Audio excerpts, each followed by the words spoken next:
Yun ang ginagawa nito. Kaya nga salamat kay Libiste, kay sa etong ex-marine na to na nananatili na buhay yung issue ng flood control dahil sa kanila.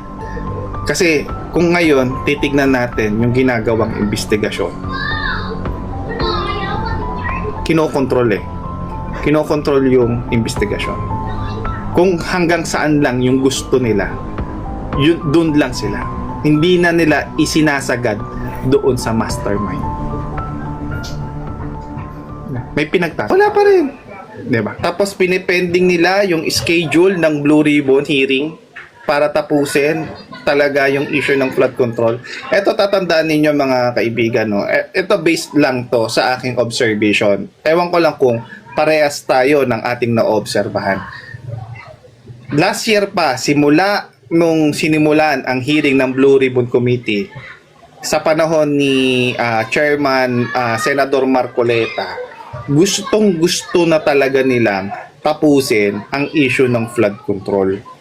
Para doon sa mga tao nagtatanong, bakit yung impormasyon sa issue ng flood control paputol-putol? Kasi di ba? Bakit paputol-putol? Parang ginagawang pelikula, binibitin yung mga tao, paunti-unti yung paglabas ng impormasyon.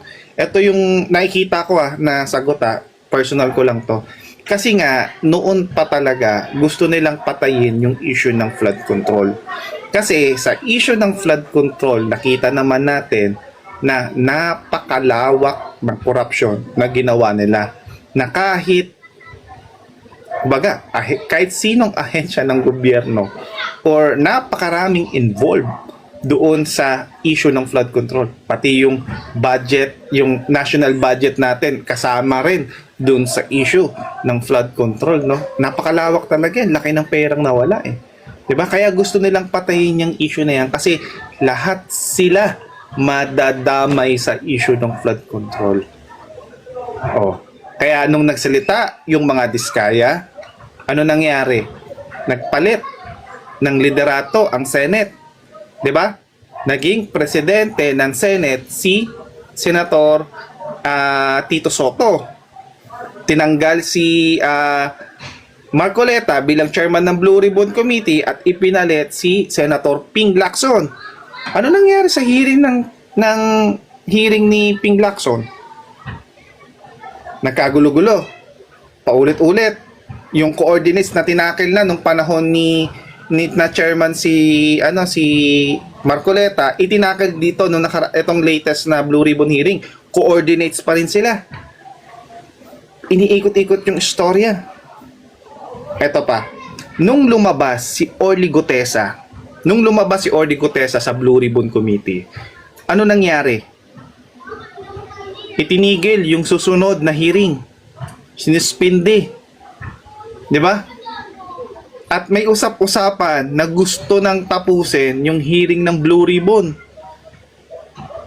Pero bago pa yan, nung itinatalaga pa yung ICI bago pa siya magsimula at nag-start na yung ICI, pansinin ninyo, yung hearing ng flood control sa House of Representatives itinigil na.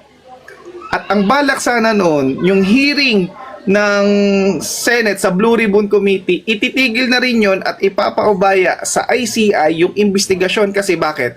Sa ICI, hindi public yung kanilang hearing or investigation para hindi malaman ng mga tao yung mga impormasyon na pumapasok doon sa investigation. May pinipigil nga nilang ipaalam sa tao yung flood control. Ngayon, ang ginawa nila, dahil nga sinuspinde, paglabas ni Orly Gutesa, sinuspinde, anong ginawa nila?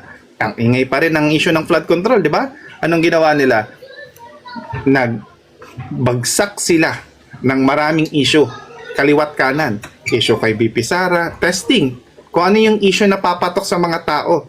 Kung ano yung issue na kakagatin at pag-uusapan ng mga tao. Ngayon, kung ano yung issue na yon, ang gagawin ng mga mainstream media, kukunin yung balitang yon at ibabalita nila yon ng isang linggo.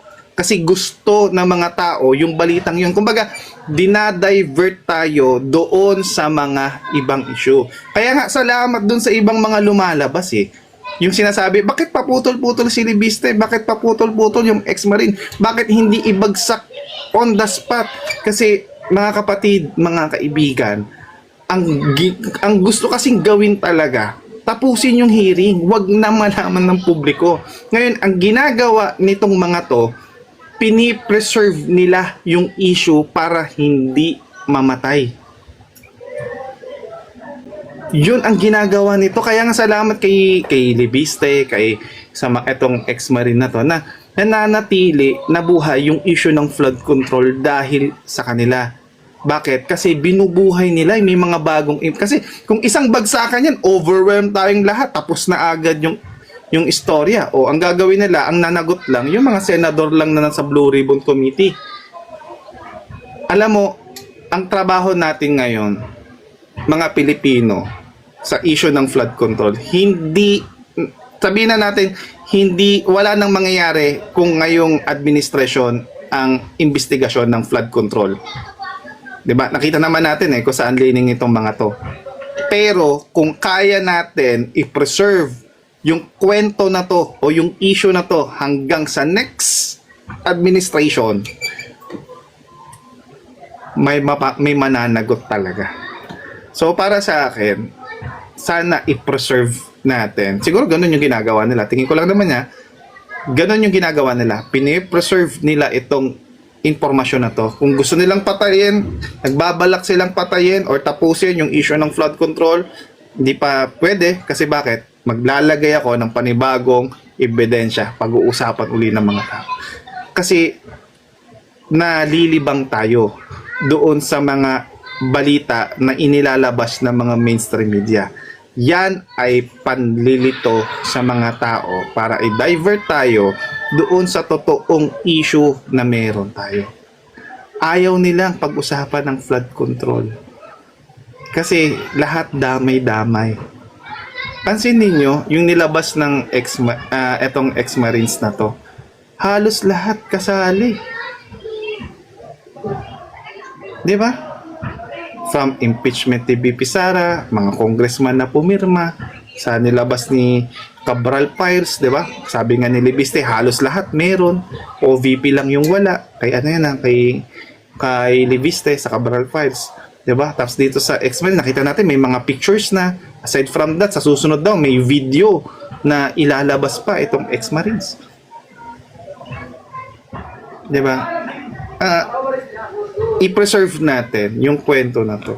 At kung kaya niyang umabot ng hanggang next administration, much way better para yung talagang nagkasala at talagang nagkamali at nagnakaw sa taong bayan, talagang managot talaga sila. Kasi kung ngayon titignan natin yung ginagawang investigasyon, kinokontrol yung investigasyon. Kung hanggang saan lang yung gusto nila, yun, doon lang sila. Hindi na nila isinasagad doon sa mastermind. May pinagtatakpan. Diba? Kaya nga nakakagalit, alam mo yun, sabi nga sa pinakamalalim na Tagalog, karimari-marim. Sukdulan yun.